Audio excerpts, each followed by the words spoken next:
In this video, I'm going to beat Pokemon FireRed using only the Kabutops-line. Rules can be found in the description. Over the past 2 days, I've done playthroughs with both of the other fossils. I was really surprised with Aerodactyl's results, but Omastar also did quite well. That said, when I played these three in Pokemon Yellow, Kabutops did by far the best, so my hopes are really high for it. For this playthrough, I have to start with Kabuto, and its stats are much better aligned with its starting moveset of Scratch and Harden. For base stats, it has 30 HP, 80 attack, 90 defense, 55 speed, and special attack, and 45 special defense. As a physical attacker, it's great that it starts with a normal type move, and also I'm just really grateful that I don't have to use Constrict in the early game. That move was terrible with Omanyte. Still, I don't think Scratch and Harden is going to be enough to get by Brock's Pokemon, because rock types do not resist rock type moves, and the Onix is going to do too much damage. I guess I could have planned to try it with Harden a couple of times, but I didn't want to have resets, so I set my plan to be level up to 13 and learn Absorb. Beyond that, through level up, Kabuto gets some notable moves, specifically Mudshot, Mega Drain, and Ancient Power, but I don't think these three moves are going to get a lot of use today. Its far better moves come in the form of TMs. Notably, it can learn Water Pulse, Ice Beam, Blizzard, Giga Drain, Dig, and Aerial Ace. I think there's one omission here which I was a little bit surprised by, which is the fact that it does not get access to Earthquake. That said, like the other two fossils, it does get access to Rock Slide through the Move Tutor. Now, I'll wait till I evolve into Kabutops to talk about its expanded move pool, but just know that there's going to be other stuff available to me in the late game. For an ability, Kabuto has Battle Armor, which prevents critical hits from the opponent. This is nice, it makes things more consistent, but overall it won't play a huge role in this run. Okay, so getting into the playthrough, on Route 1, I'm going to level up to about 7, because I figured this would give me enough defense to take on the rival on Route 22. This is an optional battle, and unlike in Yellow version, it doesn't determine which team he picks later on into the game. In this case, he's just going to have the Venusaur team, which I figured would be most difficult to defeat when using a Kabuto. I'm fighting him here because I'm a rock type, he only has normal type moves, so this battle's going to be easy, especially because I can use Harden to increase my defense. The experience from this battle is going to help me get to 13 faster for Brock, plus I don't have to do a lot of backtracking fighting him here. I easily take care of his team on my first attempt and then head towards Viridian Forest. Fighting the bug catchers here gets me roughly to level 11, and then I'm going to have to train on wild Pokemon to get all the way to 13. I could have fought Brock right away, but I figured the camper in his gym was just some fast experience with a grass type move, so that's a small delay. But with him out of the way, Kabuto is now ready to face the first gym leader in this run.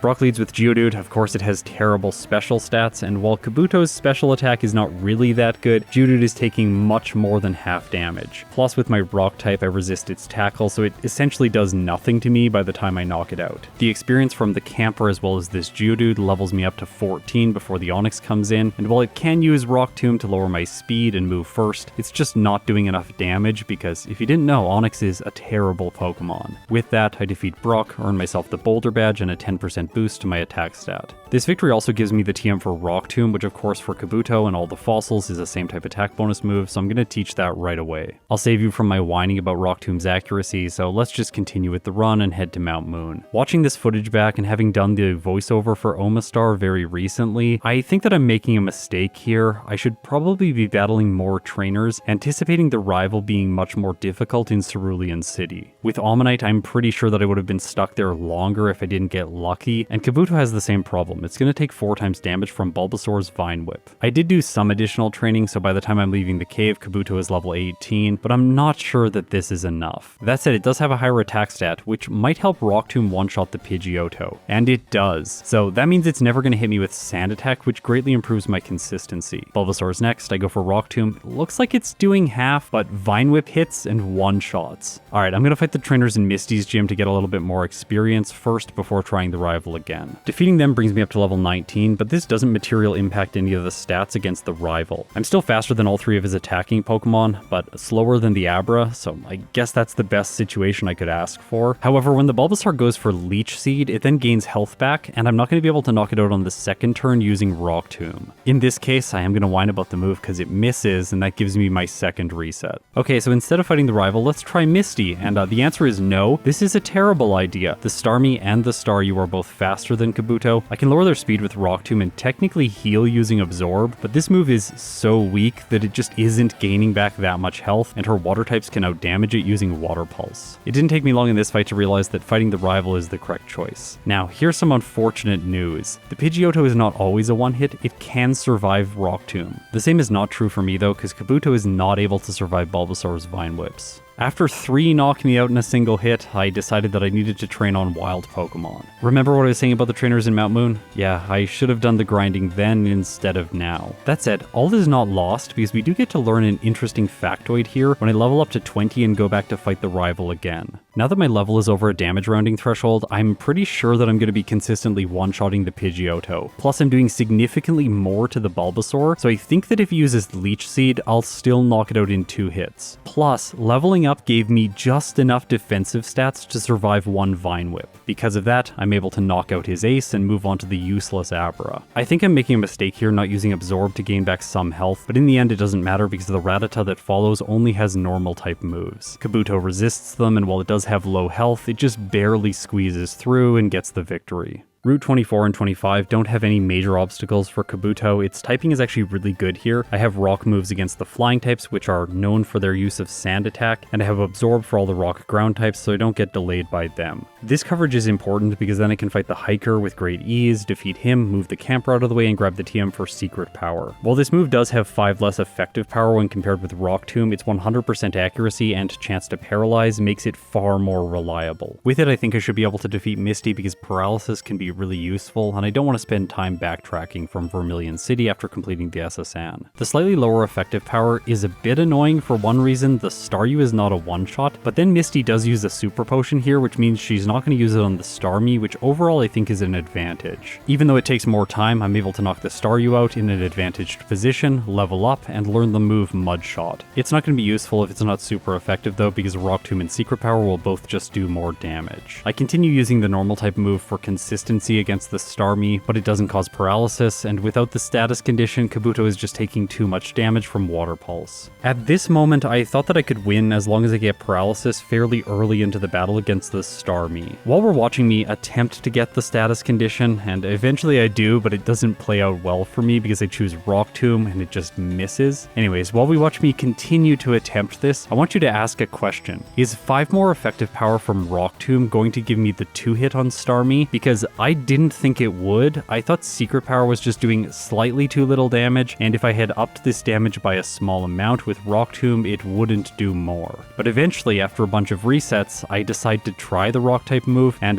yeah, it turns out that it is doing about half. That said, I still do think the Starmie would survive on 1 hit point, so I roll for Secret Power in case it causes paralysis, but in this case it critical hits, so Starmie goes down and I defeat Misty. I teach Kabuto Water Pulse right away in the place of Absorb. The grass type move just isn't really relevant anymore, and Water Pulse has the same type attack bonus, so it's going to have an effective power of 90. Outside of Cerulean City, I take on the Rocket. Defeating him gives me the TM for Dig, which Kabuto can learn, but I choose not to teach it, just because every time you teach moves, it wastes frames, causing time bleed. Also, I think that Mud Shot with 55 base power is a decent alternative for Surge, who is known for being terrible, plus the ability to drop his Raichu's speed with every hit is an advantage. Of course, it has 95% accuracy, but in this case, I do think it's a worthwhile trade. As I head towards Vermilion City, I make the same mistake that I made with Omastar, fighting the guy with Butterfree. This fight takes way more time than it's worth. Also, after he's defeated, I want to mention the fact that Exceptional reached out to me and let me know that I can actually skip one of the trainers just before Vermilion City. The trainer who was Sandy in Generation 1 is no longer mandatory. You won't see me incorporating this into my play in FireRed likely until 2025, because I'm quite ahead on my recording schedule, and most of these playthroughs are already filmed for 2024. On the SSN, I do standard stuff, picking up the TM for Rest, as well as Brick Break. This one isn't relevant for Kabuto, but Kabutops can learn it later on. After a quick stop in the kitchen to grab some berries, I go up against the rival. Of course, he sends in Ivysaur next because it has super effective damage against me. I was hoping to get a 2-hit here, and I am going to, but the Ivysaur puts me to sleep with Sleep Powder, then sets up Leech Seed, which is just annoying. Kabuto continues sleeping, then it hits with Vine Whip, which does enough damage to put me in the range for KO from Leech Seed. Okay, so I'm just going to give the Chesto Berry to Kabuto, then if the Ivysaur uses Sleep Powder, I'll wake up right away. It does try to use the sleep move on me, but in this case it misses, and because of that I'm able to knock it out. From there, Kadabra's annoying with Disable as well as Kinesis, but once I clean it up, the Raticate isn't a threat because it only has normal moves as I mentioned before. Okay, so only one thing to do before Surge, give Kabuto a Cherry Berry, and now let's see how the worst gym leader in Kanto does against my water type.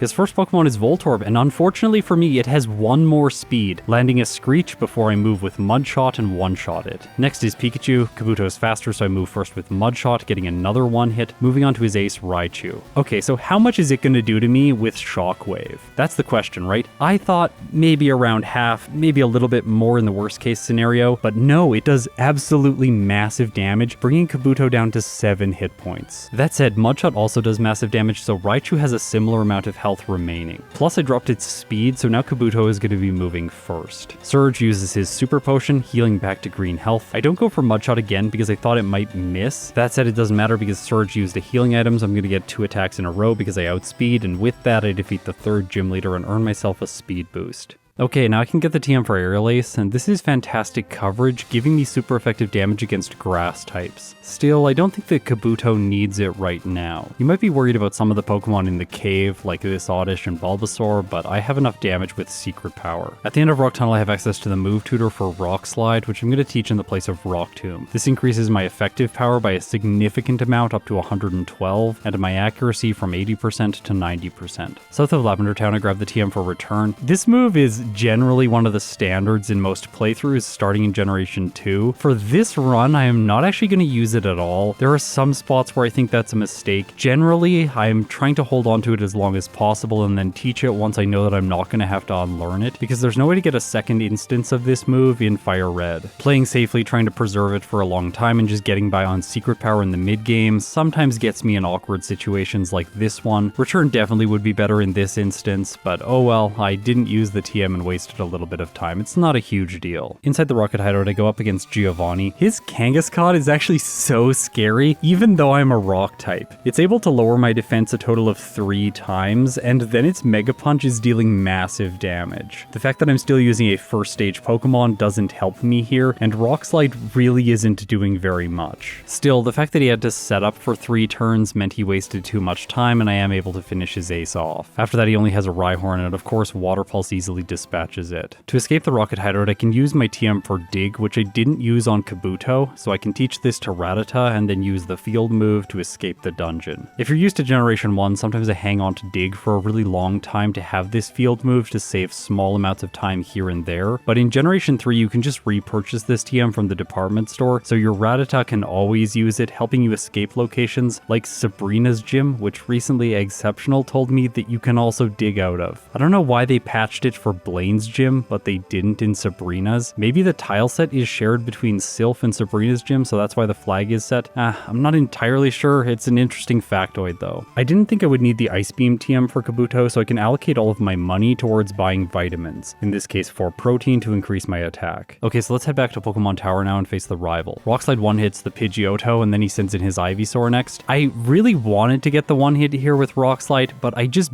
barely don't manage it. That allows the grass type to use Razor Leaf, and it one-shots. Okay, so maybe that was just a bad damage roll, and no, I actually get a worse damage roll in the next fight, so I don't think I'm going to be able to pull this off if the Ivysaur is always one-hitting. Without defeating the rival, there aren't a lot of areas where I can gain experience. I tend to want to go to mandatory locations first to see if it's possible, so I went to Celadon Gym next, and while I am able to defeat most of the grass types here, it gets a little bit sketchy on some of the middle evolutions, so I decided not to face Erica and instead do training elsewhere. The next location I tried is the Fighting Dojo just because of the density of experience, but I end up getting a reset here against the fighting types. That leaves only a few locations where I can gain experience, and these are places I typically don't train. So the route south of Lavender Town and the route north of Lavender Town. I level up to 38 over a damage rounding threshold and then head back to face the rival in Pokemon Tower again. Right away, Rock Slide misses on the Ivysaur, but this time Kabuto is surviving the Razor Leafs, so that's perfect. I use Rock Slide and 1 hit. Okay, next is Gyarados. It has Intimidate, so it lowers my attack stat, but Rock Slide is still doing enough damage. Now, this rival's team does have double Intimidate, but when you're a Rock Water type, he's going to send the Growlithe in last, and it's not very good until it evolves into Arcanine, but even then it's a Fire type, so it's really bad against me. So the rival's defeated, let's proceed with Pokemon Tower. Kabuto is going to evolve very soon, so let's see how its stats grow once the evolution takes place. Every number I read out here is going to be a boost to its base stats, so its base stats improve by 30 HP, 35 attack, 25 defense, 25 speed, 25 special defense, and 10 special attack. With 115 base attack, this thing hits like an absolute truck. This evolution also comes with an additional move, which is Slash. I'm going to put this in the place of Secret Power, but once again, Return would have been the better choice. Cycling Road is next. I fight 2 trainers, the Weezing duo, and while I do that, let's talk about Swords Dance. This move was the reason the Kabutops felt so superior to the other fossils in Generation 1. But in Generation 3, the Swords Dance move tutor is not available until I get to 7 Island, and that's in the post game after I defeat the Elite Four. So Kabutops is going to have to make it through the rest of the game with no setup. Well, not entirely no setup, because once I finish Cycling Road in Fuchsia City, I can use the move tutor to teach Substitute in the place of Mudshot. Completing the Safari Zone gives me access to Surf. In Generation 1, this is the move that Kabutops has to learn to defeat Agatha, but it's really not very good on its set. In Generation 3, things are a little bit different because I do have access to a move deleter.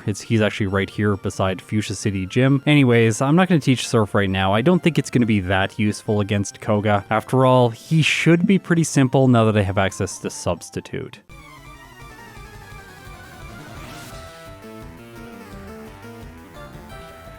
Turn 1, I set it up, he's got a Coughing to lead. This thing is so bad against me with not very effective sludges, it can't do anything with moves like Smokescreen or Toxic, and even after 2 hits it doesn't break my defense. Plus Koga uses a healing item here, which is great because the Muck is far more annoying if he heals it after using Minimize. That said, I just hit with 2 Rock Slides even though he boosted his evasion. It goes down and he sends in his second Coughing. From here, the fight gets so much easier. Rock Slide causes a flinch, he uses a second Hyper Potion, which is annoying, but Slash takes it out in 2 turns. All that's left is Weezing, but its set is even worse than the Coughings because it doesn't have Self-Destruct. With the Soul Badge, I gain a boost to my defense stat, and now I can surf outside of battle. I don't have a surfing Pokemon yet, so if I want to go to Cinnabar Island next, I am going to need to teach it to Kabutops, which is what I end up choosing to do. I figured having a water type move made sense here because then I can sweep through all the trainers in Blaine's gym for extra experience. I want to fight Blaine next specifically because his badge is going to give me a boost to my special stats, which will help me defensively against the rival in Sylph. After his Ivysaur was a problem in Pokemon Tower, I was anticipating that his Venusaur is going to be even more challenging. Another advantage of using Surf is that Blaine has 2 Intimidate users, so if I'm using a special move, it doesn't matter that my attack stat is lowered. That said, Kabutops has so much more physical attack that this stat is still higher than its special attack stat. Things get a little bit back and forth. He's able to break my Substitute. This ends up not being relevant. I can set it up more if I want. He wastes my time with Hyper Potions, but eventually I finish his team off and earn myself the Volcano Badge. Because I can't rely on setup for the Elite Four, I'm going to do training here in Sylph to gain more levels. I target level 50, and once I've reached it, I face the rival. There's a major difference between this fight and the one that took place in Pokemon Tower because now I have Substitute. I can set it up against the Pidgeot, and then once the Venusaur comes in, I'm going to survive 1 hit. Rock Slide is doing more than enough damage, so his ace falls. Without my Substitute, Gyarados does intimidate Kabutops, but this doesn't end up mattering because Rock Slide is still doing enough damage. It's pretty surprising when the rival in Pokemon Tower is more difficult than the rival here in Sylph. Hopefully this trend is going to continue for future rival battles because they tend to increase in difficulty from here.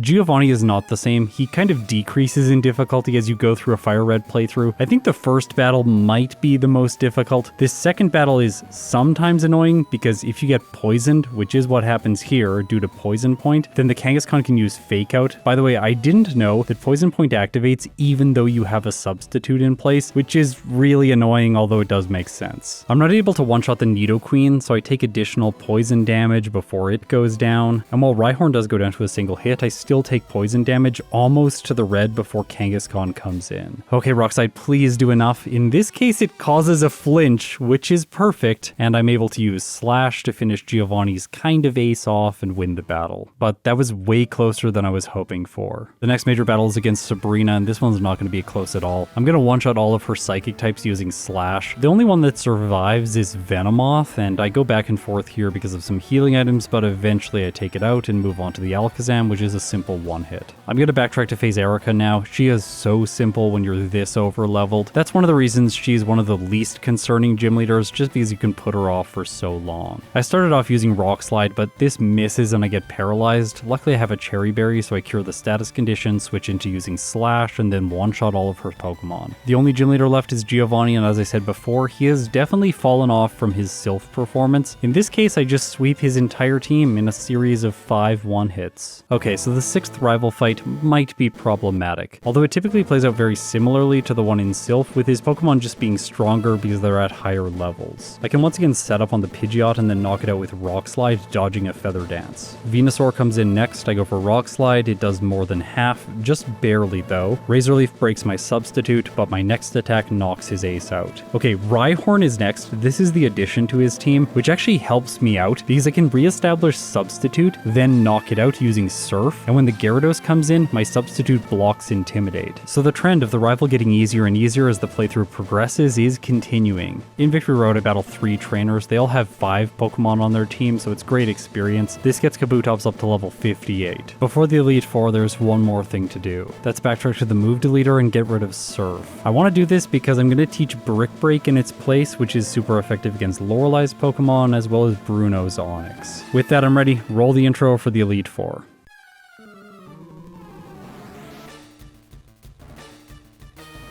Against Lorelei, my concern for Kabutops was its low special defense. I thought that it would take too much damage from Surf on Dugong, Slowbro, and Lapras. That said, I just one-shot the Dugong, as well as the following Cloyster, which I wasn't expecting. Because Cloyster is really defensive in Generation 3, I was able to set up my substitute, and that means I take less damage from the Slowbro overall. Well, I miss a couple Rock Slides, which does set me back, and that makes me worried about the Lapras, which is next. This thing is going to survive on a sliver of health, right? Well, wrong. It goes down to a single hit, and I don't miss the jinx, so Kabutops emerges victorious in its first attempt. Bruno's next. Brick Break counters his Onixes, but it does not one-shot them, and then I only have Slash against the fighting types. This is an instance where Return would once again be much better, or I could have anticipated the fighting types being challenging and taught Aerial Ace, but I thought Kabutops would end up being fine. That's not the case though, the fighting types are doing too much damage and I have one reset. The simple solution, of course, is teaching Aerial Ace. Slash is basically useless. It's not like Generation 1 where it crits all the time. In the next fight I play more defensively, setting up Substitute against the first Onix, then the second one breaks it, but I can just set it up again, and then once I finish off the rock types, the fighting types aren't an issue to manage using Aerial Ace. While Machamp does survive one hit, it wouldn't matter even if it did attack because I have a substitute in place, but it just goes for Scary Face. I actually didn't realize that the Machamp has this move, so apparently using substitute is even good against Bruno's Ace. Okay, Agatha's next. This one could be challenging if the first Gengar spams double team a lot because Rock Slide has sub 100% accuracy, but it doesn't, and after I establish my substitute, I knock it out in a single Rock Slide. Interestingly enough, all of her Pokemon fall to one hit except the Arbok, which is right at the end of the battle, and it wasn't even able to intimidate Kabutops. I normally don't think of Arbok as particularly defensive, but when considered in context of all of Agatha's other Pokemon, it is the most bulky. Okay, so we've made it to Lance. I cannot dodge the Intimidate from the first Gyarados using Substitute, so I'm gonna have to play from behind. I set up Substitute first turn, the Gyarados goes for Bite, it does not break my defenses, and Rock Slide takes it to red health. My substitute is broken by Dragon Rage. I can set it back up. Lance is using healing items, so I'm going to take the Gyarados out and have half health and my substitute for the remainder of the fight. Lance chooses Dragonair next. I go for Rock Slide, hoping for the one hit, but I don't get it. Luckily, he selects Safeguard, doing nothing before I knock it out. Okay, second Dragonair. This one is also going to survive. It goes for Dragon Rage, breaking my substitute, but I was right in assuming that I could set up my substitute again, survive one more hit, and then knock the Dragonair out. Kabutops' Citrus Berry Fairy heals it to about half health before his ace Dragonite comes in. As long as Rock Slide doesn't miss, I'm going to be able to take his Dragon out, and while Outrage does break my substitute, I managed to finish the Dragonite off, moving on to his final Pokemon, Aerodactyl. Okay, is Rock Slide going to miss? The answer is no. It hits the Aerodactyl for super effective damage, and Lance is defeated. Okay, so it's time for Kabutops to finish this run off. Let's face the champion.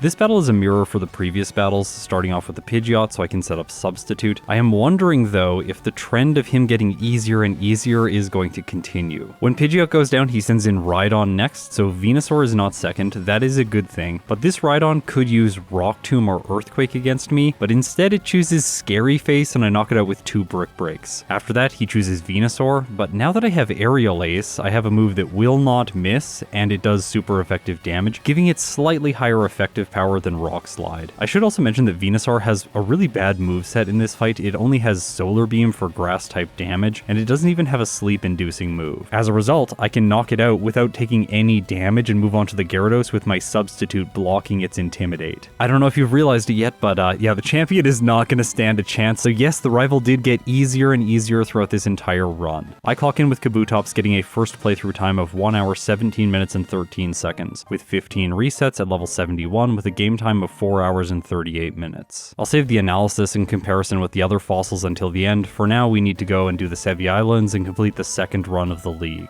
I assume that things are just going to keep getting easier because once I reach 7 Island, I'm going to be able to teach Kabutops Swords Dance. This is probably the best setup move when doing a solo challenge, and with Kabutops' high physical attack already, I assume it's only going to need 1 or 2 turns of setup to sweep most teams. The tricky thing to decide is which move do I want to give up, Rock Slide, Aerial Ace, Substitute, or Brick Break. Let's quickly walk through the thought process. In the league, there are some Pokemon that you want to make sure you have at least neutral damage against because they're immune to some types, so I'm thinking specifically about the Ghost types on Agatha's team and the Flying types on Lance's team. Luckily for me, Rock Slide solves both of those threats with same type attack bonus damage. The other Pokemon that I'm learning that I have to always anticipate and plan around is Bruno's Steelix. They can be so rough if you do not have good damage against them, so I think in this case I'm going to need to keep Brick Break so that I have super effective damage there. While Aerial Ace would be nice against some grass types like the Venusaur that I just mentioned, or it can be good against the double team users Dugong and Gengar. I think there's a decent argument for giving up Substitute, but I'm going to keep it just so I can set up against Lance's Gyarados as it spams Thunder Wave. So at the end of the Sevi Islands plotline, I use the move tutor, teach Kabutops Swords Dance in the place of Aerial Ace, and now I'm ready for the second league. Are you ready for Kabutops to be a complete monster? Yeah, you should be. This thing is so good when it has Swords Dance. I only need to set up a single time to get the damage ranges that I need to one-shot all of Lorelei's Pokemon. The Dugong is annoying using double team, so I miss once, but after that, it is genuinely just a sweep. Nothing survives. It's so straightforward and simple. Bruno's next, and here I am going to be relying on Substitute because I don't want to have my speed dropped by Rock Tomb from the Steelix. I think there's the possibility for me to lose here if it just spams Earthquake over and over again, but it really wants to lower my speed. Also, my Substitute survives a single Rock Tomb, allowing me to set up all the way to +6 before my initial Substitute breaks. I don't think I need to reestablish it. Instead, I'm just going to go for Brick Break, one-shot the Steelix, and then sweep through the rest of Bruno's team. Keeping Substitute also gives me an advantage against Agatha because the first Gengar can't hit me with either Confuse Ray or Hypnosis. Yes, this is different than in Generation 1, where the Sleep move does bypass the Substitute. I think I went for a little bit of overkill here, going all the way to +6 attack, which means Kabutops has 1003 attack. This is definitely way too much to deal with her frail Ghost type Pokemon. I do one-shot the Arbok this time. I guess that's nice. Let's move on to Lance. This one starts off really weird. I don't really know how to describe it. I go for Substitute, and then to my surprise, Gyarados uses Dragon Dance instead of Thunder Wave. So now it's faster than Kabutops, and I figured that meant it wasn't going to use Thunder Wave, and it might use Earthquake, but no, it just goes for Thunder Wave, trying to cut my speed, which makes very little sense. That lets me set up all the way to +3, queue up another Swords Dance, then it breaks my Substitute, and I get to +5, then using Rock Slide to knock it out. He chooses Aerodactyl next, and it is naturally faster than Kabutops, and it hits for a decent amount of damage, but still it's not quite half, and I'm faster than all of Lance's other Pokemon, so I sweep through his team and make it back to the champion.